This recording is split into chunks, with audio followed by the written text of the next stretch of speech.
The audiobook reviewed here is The Structure of Scientific Revolutions by Thomas Kuhn.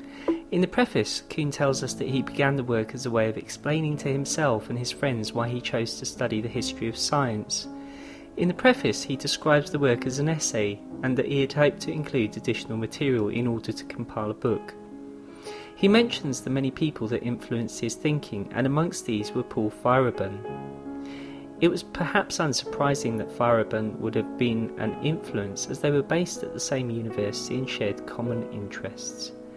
However, for the most part, I've been a little sceptical of the ideas presented in Feyerabend's Against Method, and have made some attempts to address these in an essay elsewhere.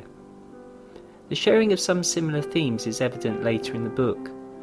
Already in the preface, Kuhn approaches a very sensitive subject area by marking out the social sciences as opposed to the natural sciences for special attention.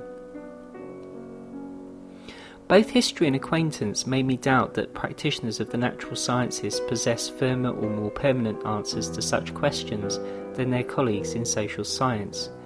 Yet somehow the practice of astronomy, physics, chemistry or biology normally fails to evoke the controversies over fundamentals that today often seem endemic amongst, say, psychologists or sociologists.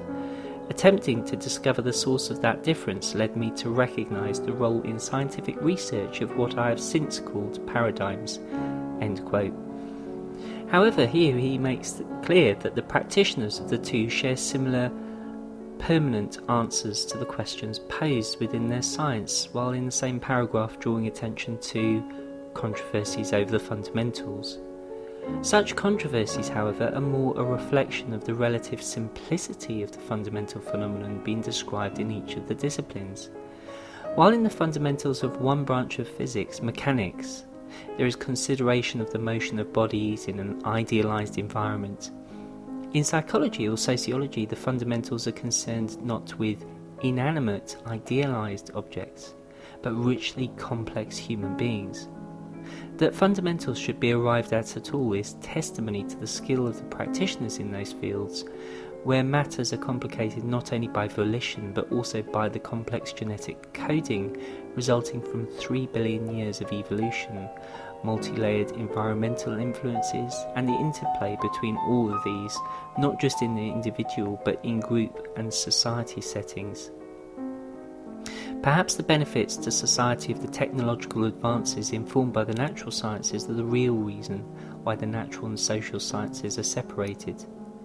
To propagate the arguments within the social sciences, various distribution media are needed: the printing press, the internet, the radio, and so on.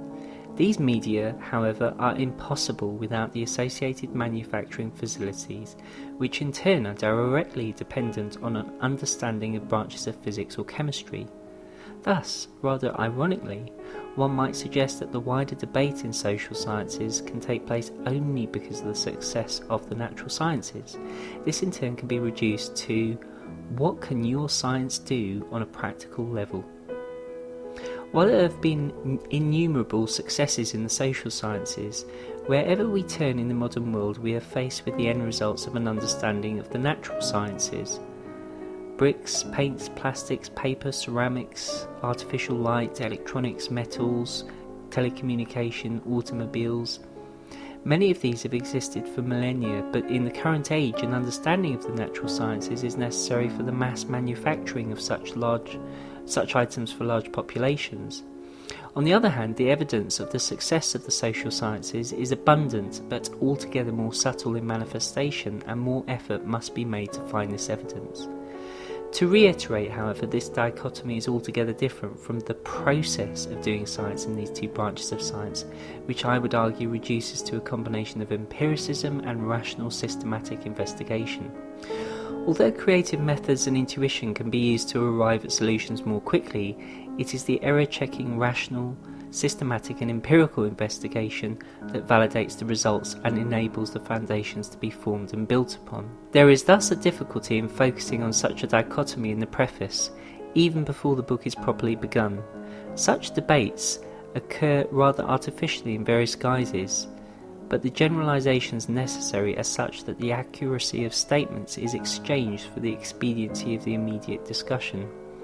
However, unlike Feyerabend, Kuhn contextualizes his statement by suggesting that his consideration of the issues led him to formulate the concept of paradigms in scientific research, and indeed this becomes a central tenet of the subsequent work.